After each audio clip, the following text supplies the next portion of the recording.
Akhlak Nabi itu bisa buat orang yang benci sama beliau jadi jatuh hati kepada beliau. Kalau kita udah jatuh hati jadi benci. Kebalik. Nabi orang yang marah kepada beliau jadi jatuh cinta. Kita hampir jatuh cinta jadi marah. Kebalik nih akhlaknya. Berarti kita harus belajar banyak nih dari Rasulullah tentang akhlak. Beliau tuh bisa bikin seorang perempuan yang suaminya baru terbunuh, ayahnya terbunuh, pamannya terbunuh, saudaranya terbunuh dalam perang Khaybar. Yang dia bilang orang yang paling saya benci di muka bumi adalah Muhammad. Terus tiba-tiba yang namanya Muhammad datang menghampirinya di dalam tendanya, ditemani oleh beberapa orang sahabat. Lalu kisah itu diriwayatkan, Nabi datang dengan raut wajah yang penuh empati. Dengan raut wajah yang penuh empati, bukan raut wajah orang yang sebagai pemenang perang. Kan Nabi menang perang waktu itu. Sebagai seorang tuan, bukan, yang empati. Yang kayak sahabat banget gitu. Datang Nabi duduk di sebelah Sofia. Sofia diam aja, marah banget. Cuma dia gak bisa ngapa-ngapain karena dia berstatus tawanan perang. Mau gimana coba? Mau dia tusuk? Gak bisa, dia sendiri. Dan dia takut bahwa dia akan diperlakukan seperti umumnya orang memperlakukan tawanan perang. Karena dia belum paham, belum kenal Rasulullah.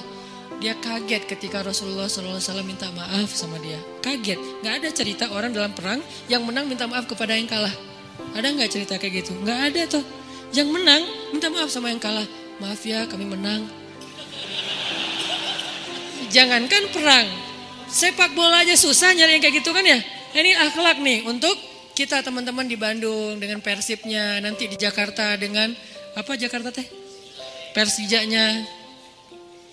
Nanti yang menang siapapun yang tanding, maaf ya menang. Dari mana lo akhlak kayak gitu? Rasulullah. Karena yang itu lebih serius loh daripada bola. Bola kan cuma permainan, entertain, olahraga kan. Gak seserius perang. Perang itu serius. Kalah itu meninggal artinya terbunuh. Kalau kita kalah paling ya kurangin apa? Nggak dapat skor gitu, nggak dapat poin. Kalau itu kalah terbunuh. Nabi datang minta maaf dengan ekspresi empati yang tinggi, yang dalam. Nabi itu kayak ngerasain banget perasaan Sofia. Minta maaf, menjelaskan. Sofia, maaf ya, aku ikut turut berduka atas wafatnya ayahmu, suamimu. Sofia marah banget. Terus Nabi menjelaskan apa yang terjadi. Aku tuh udah ngasih kesempatan agar kita gak usah berperang, tapi mereka terus menyerang. Maaf ya, ngejelasin lagi. Maaf ya, ngejelasin lagi. Berjam-jam. Seolah-olah Nabi yang minta pengampunan kepada Sofia. Seolah-olah Nabi itu tawanan perang. Minta maaf, menjelaskan kejadiannya. Minta maaf, menjelaskan. Terus kayak gitu dengan ekspresi serius. Dan kelihatan banget lah. Ucapan dan ekspresi orang yang jujur kan kelihatan ya.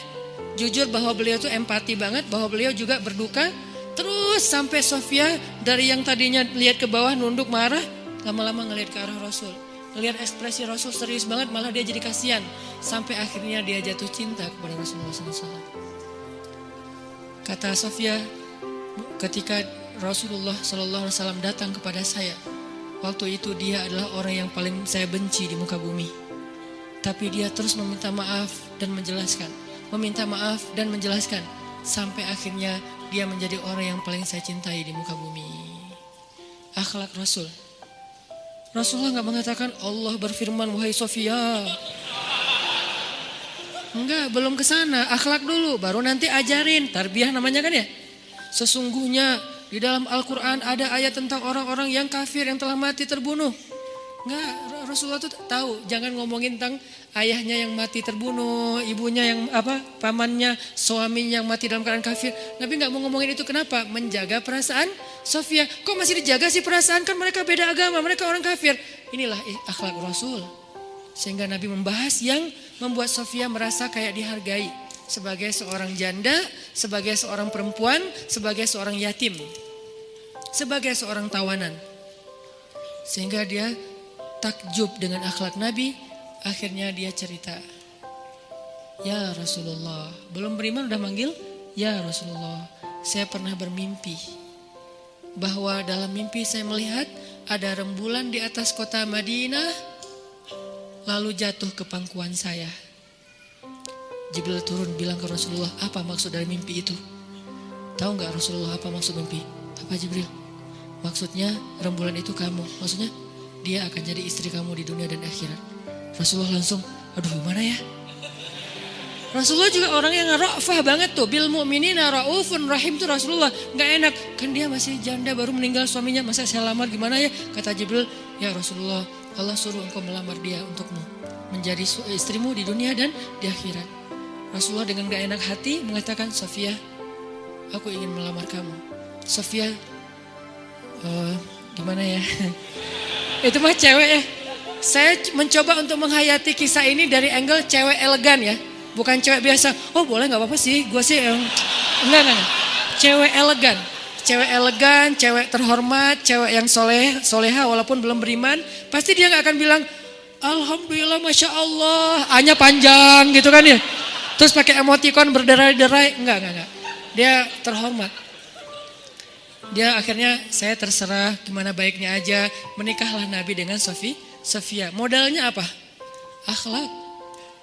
Bukan mahar yang besar, bukan akun sosial media followersnya paling banyak, bukan eksistensi, bukan gaya-gayaan, bukan datang bawa mobil mewah, datang bawa akhlak.